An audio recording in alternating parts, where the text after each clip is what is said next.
Hey, this is Steve Moreland, and we love here on Success Publishing to do our podcast, which is introducing new authors. And today we have an author that isn't so new, but she is new to our podcast. So I'm going to let Laarni introduce herself to you. She's actually been published about, I think, a year and a half roughly or something like that. And so first of all, I want you to introduce yourself and then show us your book. But tell us a little about yourself and what you do and where you're at in the world, and give us a little insight. Hey, thanks, Steve. Hi, my name is Laarni San Juan. I'm here in San Francisco, California. And, before becoming an author, I am still a registered nurse, specifically a public health nurse. And so my passion has always been helping people and making a difference in this world, especially Absolutely. with everything that's going on. Well, tell us a little bit about that. I mean, you're in the middle, and if I understand correctly, I know you're in the healthcare environment, but you work specifically with more of the statistical part of working in the healthcare. So, what are you seeing right now? That you're like what I call front and center, right in the middle of it. Yes. Yeah, I do see it front and center, in the context of the pandemic as well, Mhm. and specifically, I work with low income pregnant moms and babies. Okay. And Mhm. so also getting to know them in their environments and, their family situation and just Sure. really all the societal like stressors that they experience, as well as, of course, the strengths that they experience on a day to day. Right. So Yeah, it's got to be a scary time for them coming into the healthcare environment and being worried, and coming up for delivery and stuff like that. That's wow. Talk about how do you deal with this stress? Because I want to get into the book. Show us your book, by the way. Um, So this is my book, right. Beyond Success with Laarni San Juan. And This, so we're talking about being beyond success. And now we have this, because when you came out about a year and a half ago, you became a #1 bestseller in a couple days, or was it the first day? It was really quick. yes, it was a really exciting time of my life that, I just couldn't help but be able to share with the world and specifically, my family and friends that, what I've been able to, you know, further contribute and Sure. in the form of a book Right. and my story and my journey. So just really excited to share it. Yeah. So tell me now that, this is beyond success. You actually wrote and published the book. And, your focus as I was looking through your press release when you were on NBC and CBS, ABC, a couple different large media networks. And I noticed when what you were talking about in your book and in your press release is a something or another that changed in your life. I think you referred to it as your context that kind of moved you from just going through the motions each day. Help us understand that a little more. Yeah. So, when I wrote this book, actually, it was just a lot of my like lifespan just, came before me. Mhm. But there were significant moments, which I do refer to context that Mhm. I vividly remember, the memories that went with it, and who I was at the time during that time. Mhm. And, just thinking about my own progress, my own growth, my own ability to overcome certain situations is what to me is a context. And so, throughout this lifespan, my life journey, there's just been very like milestones and distinct features of each context. And Mhm. when I look back, it's like, wow, I can't even believe I overcame my own hurdles. Right. And because I did, I just proudly share my story because I'm thinking other people could relate to that. And Sure. as humans, we all have hurdles. So, Mhm. and writing it in a book has really empowered my spirit. Sure. Well, I noticed there's a contrast here. And the contrast, I see a lot of discipline, a lot of strength from you that as you're talking about, going after what you want, getting it, and then, doing it over again. So it's kind of like wash, rinse, and repeat. And so I see kind of like a very disciplined, consistent level of of doing what you have to do and doing the things that are difficult and uncomfortable, but you are that type of individual that's very regimented. Would you say that's the characteristics that I'm reading correctly? You know, you got it, Steve. Now, growing up, Right, particularly in the household and even like just the culture I'm from, right. um, and really my family style, it was that, Mhm. Steve. Okay, However, I noticed as I got older and kind of exercised my independence, okay, it wasn't so regimented. okay. But that's when I learned in life, like, oh wow, I fell, but then I got back up. Right, I think to get to that moment of success took a little longer each time, but there is the will in me to say, you know what, I'm not going to be stuck here forever. right. And a lot of that actually came from a support system that said, Laarni, you could do it. Get back up, you could do it. And that came in different forms though. So Okay. Well, yeah. if you can, let's unbox that a little bit because what we're trying to do on the podcast is help authors like yourself that have now become bestsellers to really unbox or unpackage. There's a French term that's called a je ne sais quoi, and it's an inexplicable something or another, right? And I know you're like, Steve, you're a Texan. How do you know how to speak French? I don't. I just found this a really cool phrase. But what I'm focusing on is a lot of people like yourself, you have a regimented format, and then you mentioned you had a great support network. Mhm. So I want to understand, what did you mean by your support network? And then what was this something or another that was inside of you that allowed you to be regimented, to have that determination not to quit, and then to go to that level where you feel like you got numb. Okay. You mentioned a term of feeling almost like you were lifeless. And then all of a sudden you got this new spark of sensation and awe, and you felt like you had been brought back to life. So I know I just asked you a huge question there. So let's start with, tell me about your support network. Then we'll go into what is this thing that has always allowed you to do more and perform longer than most. And then we'll talk about, if that's not the same, what is this thing that sparked you back to life? Okay. Yeah.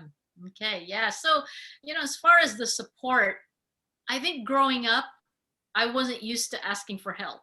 It Mm, wasn't, I mean, or I just didn't think my parents could help me. okay. Okay. So, I just kind of went about life. However, when I got to my early adult life, Mhm. I learned in college that like you could ask for help, Laarni. Mm. Like, oh. So then I met, and I think this is the beauty of life is you never know who you'll meet. You'll never know who is around the corner to take your hand. And so I've met incredible people who were mentors. Sure. And I looked at them like, you're my mentor. And they've also graciously agreed to mentor me. Sure. And I think it's just these moments in time where I was open to Hmm. meeting people through other people. And from there, it just became a network. Mm. And I learned it's a skill to ask for help. I learned that it's a skill. Wow. And so it's a combination of the things that I believe in looking back, like, Mhm. what did I do to get here? It's asking for help, learning how to ask for help, learning how to be humble, learning to say, this is hard and I'm just going to cry. Yeah. But I had mentors who were able to, I would say, help me, Hmm. in a way that I wanted to be helped. Wow. It all worked out. But life still goes on. I still have my moments. But one of the really rich lessons I learned from that aspect of my journey is asking for help. Get the coach, get the mentor, get the therapist, get the priest, get whoever it is that's Sure. willing to offer their help. And whether it's useful or not, okay, I'll still take it. And Sure. I've also learned you could just grow from it anyhow. There's no loss to it. It's Sure. only a loss to myself if I don't, you know, Right. take the opportunity that's in front of me. So So that whole evolution of going from a very determined, very regimented, and maybe even a little bit prideful, a young lady, And Mhm. then as you matured, you found that, man, that pride is costing me a lot, and so that's where I see you make that term of humility is part of that, being able to say, hey, I'm hurt and I need to stop it. I need to cry. And then can I have some help? So you got to be willing to put your hand up. And that's hard to do when you've never done that before. So what helped you transition? Because I know there's going to be a lot of people watching, this interview and going, hey, that's just like me. I'm at that point where I can't raise my hand because it's like in school, if someone puts their hand up, then everybody makes fun of them. And so they keep their hand down, trying to act like I know the answer. And really they're scared to death inside. So how did you overcome that? Yeah, well, it's just been a journey of trial and error. I Hmm. mean, there's times when nobody was listening. There's Oh, times when maybe I was approaching the people that really couldn't help me. hmm. But because I had that positive experience, I would say in my mid 20s when I met this wonderful woman. She was actually a psychologist. Hmm. And so I feel like I got therapy, but I didn't know it. Actually, I didn't know it. Okay. But as I picked up the pieces, because I learned how to be more aware. Uh-huh. It's like, oh wow, she's actually asking me questions that no one has ever asked me. Mm. And then I started reading more books. Okay. Then I found myself at Barnes and Noble in the self-help section a lot.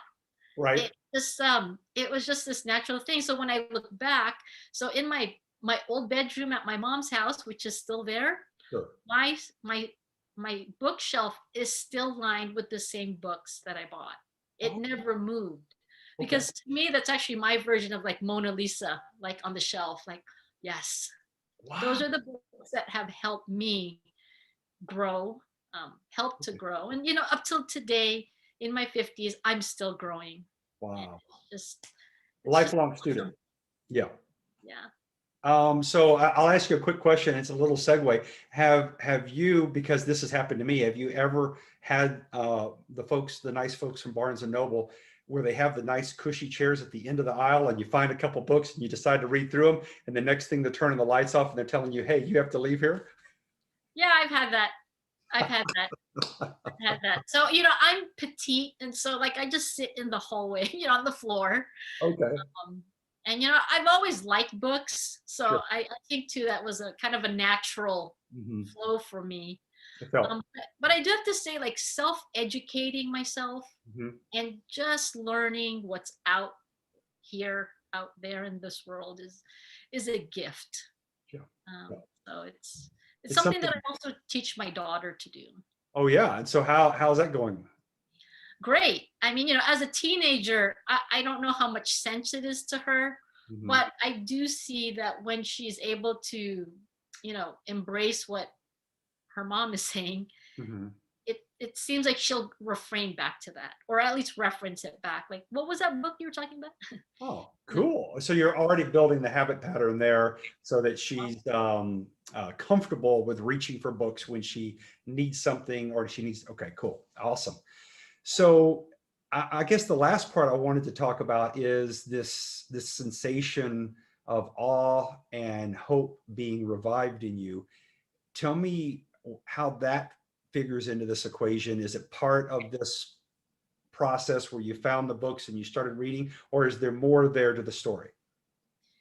Yeah, well, it's been a process. Hmm. I can't say like, well, it was exactly 1 year and 5 days that I felt depressed. Sure. It's definitely been like segments of time.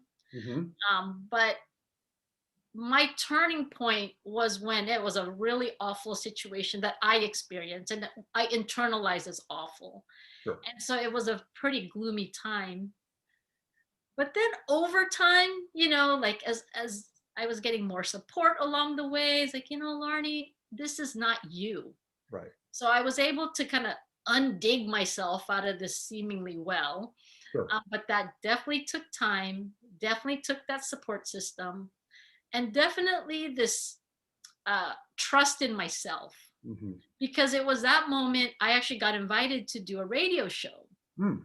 And from the radio show, I met a whole new set of friends, just a whole new network of friends. And it was at that point when I met people that sparked it sparked me up, Sure. right? It enlivened this kind of dead spirit that I was living in. Hmm. So it was that turning point where I got introduced to ideas, and I consider myself pretty creative, Sure. but it was like very dormant when I was not feeling well. Hmm. But because of this enlivened sense, yeah, like suddenly life opened up and Wow. things just started happening. Awesome. And then on this journey, writing a book, Hmm. it's just been awesome. So let's spend a few minutes there. I know you've only got a few more minutes with us, but I wanted to kind of say what happened, when you became published. What did it mean to you? And then what would be the most unexpected result from becoming published? Yeah. Wow, that's a actually loaded question because I could go from the back end of that and say, first of all, Okay. I mean, I would, I would think about, oh, it'd be so cool to write a book, Mhm. and it would be kind of like on my, I kind of have like that bucket list and then the imaginary bucket list, kind of Sure. like that really hard to touch, like, yeah, right. But as I grown into myself and this opportunity came to be an author Mhm.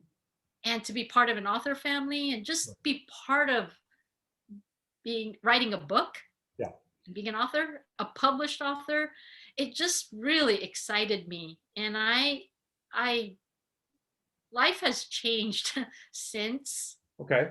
in a way that actually I can't describe. I mean, it's a different feeling. I want to say it's even beyond this joy of when I graduated from nursing school, when I got my master's degree.